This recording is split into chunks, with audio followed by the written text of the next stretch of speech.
নেতৃবৃন্দ, আলোচক কেন্দ্র, মিডিয়ার বন্ধুরা,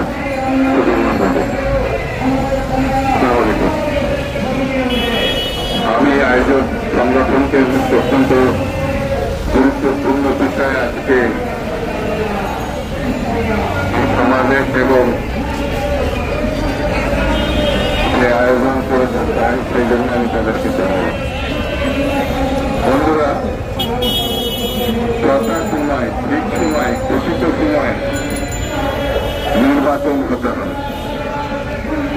ফ্যাসিবাদ নতুন করে মাথা তোলার চেষ্টা করছে। আপনারা লক্ষ্য করবেন, দেশের ভিতরে এবং দেশের বাইরে ফ্যাসিবাদ এবং তাদের দূষণার্থীভাবে বিভিন্ন মিডিয়াতে কথা বলছে, বিভিন্নভাবে চলাফেরা করছে, ইঙ্গিত দিচ্ছে, সেটা গণতন্ত্রের জন্য অসুবিধা। স্বৈরতন্ত্রের পতন হয়েছে, তার অর্থ এই নয় সবকিছু আমরা অর্জন করে ফেলি। স্বৈরতন্ত্রের পতন হয়েছে গণতন্ত্রের লক্ষ্যে, মুক্তির লক্ষ্যে, স্বাধীনতার লক্ষ্যে, অধিকারের লক্ষ্যে। সেই অধিকার গণতন্ত্র প্রতিষ্ঠা ছাড়া আমরা ফিরে পাব। গণতন্ত্রের উত্তরণের জন্য গ্রহণযোগ্য, সুস্থ, স্বচ্ছ একটি নির্বাচন দরকার। সেই নির্বাচন ঘোষিত হয়েছে আগামী ফেব্রুয়ারি মাসে। জনগণ উল্লেখ করে ফেব্রুয়ারি মাসের মধ্যেই নির্বাচন হতে হবে। আপনারা সবাই জানেন, দেশে দেশে বিদেশে পর্যবেক্ষকরা জানেন, দেশের নির্বাচন অভিজ্ঞ রাজনৈতিক দল এবং বিশেষজ্ঞরা জানেন, ডিসেম্বরের মধ্যে নির্বাচন করার যথেষ্ট সুযোগ ছিল। তারপরেও সরকার প্রধান হিসাবে ডক্টর ইউনূস বলেছেন তিনি একটি ঐতিহাসিক নির্বাচন ফেব্রুয়ারি মাসে করতে চান। সেই বিবেচনায় আপনার ডিসেম্বর থেকে ফেব্রুয়ারির নির্বাচন মেনে নিয়েছে। তবে সতর্ক থাকতে হবে, এই ফেব্রুয়ারি মাস যেন কোনোভাবে ক্রস না হয়। গণতন্ত্রকে শুধু অবরুদ্ধ করেছে এটাই বড় কথা না। এই মহিলা বাংলাদেশে গণহত্যা চালিয়েছে, আমাদের ছেলে মেয়েদেরকে হত্যা করেছে, আমাদের সম্পদকে লুণ্ঠিত করে বিদেশে পাচার করেছে। অর্থাৎ গণহত্যার বিচার এবং টাকা ফেরত আনা এটা একটা চলমান প্রক্রিয়া।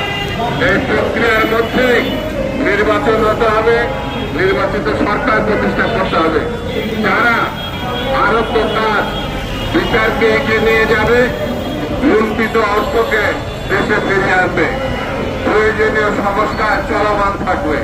এটাই সব থেকে বড় কাজ। সেই জন্য বন্ধুরা, আজকে স্পষ্ট করে বলি, গণতন্ত্র নিয়ে যদি কেউ টালবাহানা করে, নির্বাচন নিয়ে যদি কেউ টালবাহানা করে, তাহলে বুঝতে হবে তারা স্বৈরতন্ত্র এবং ফ্যাসিবাদকে ফিরিয়ে আনতে চাচ্ছে। সেই জন্য আমাদেরকে সাবধান থাকতে হবে।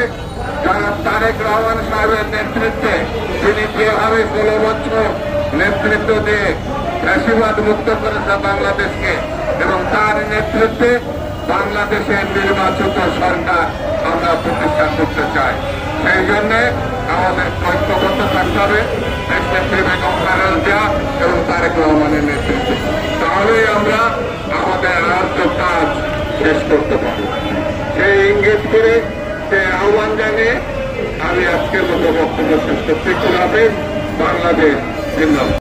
তাকে ভেঙে ফিরে তার হাতে ক্ষমতা ধরিয়ে দিবেন, এর কোন বিকল্প নেই। এই মুহূর্তে আমাদের প্রিয় নেতা তারেক রহমান 10,000 মাইল দূর থেকে আমাদের যে নেতৃত্ব দিয়ে যাচ্ছেন, আমরা এই 17 বছর যেভাবে ঐক্যবদ্ধ ছিলাম এখন আছি।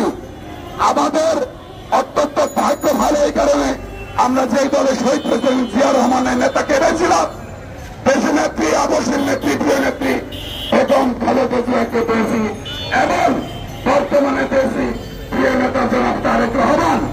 তারেক রহমান ইনশাল্লাহ ফিরে দেশেও তিনি বাংলাদেশে ফেরত আসবে, তার বাংলাদেশে আসার মধ্য দিয়ে পট পরিবর্তন হয়ে যাবে, একটি সুষ্ঠু নির্বাচন হবে এবং নানা মূল্যবাদ যারা আছে উপদেষ্টা মন্ডলীতে আসেন পিআর পদ্ধতি বাংলাদেশের মানুষ হবে না। জামাত যেটা বলতে চাচ্ছেন এটা আমাদের বোঝার দরকারের নয়। অনেক উন্নত গণতান্ত্রিক দেশে এই পিআর পদ্ধতিতে ইলেকশন করে 6 বছরে 10 বার গভর্নমেন্ট পরিবর্তন হয়েছে, এটা আমরা বুঝতেও চাই না। চিরাচরিত ভাবে 71 থেকে এই পর্যন্ত যেভাবে নির্বাচন হয়ে আসছে ওইভাবে নির্বাচন হবে এই প্রত্যাশা রাখছি। সবাইকে আবারও ধন্যবাদ জানিয়ে তারেক রহমানের আসার অপেক্ষায় সবাইকে, তিনি যেদিন আসবেন রাজপথ কম্পিত হয়ে যাবে, সারা দেশ অচল করে দিয়ে ঢাকা বিমানবন্দরে আমরা থাকবো, এই প্রত্যাশা রেখে এখানে শেষ করছি। আল্লাহ হাফেজ।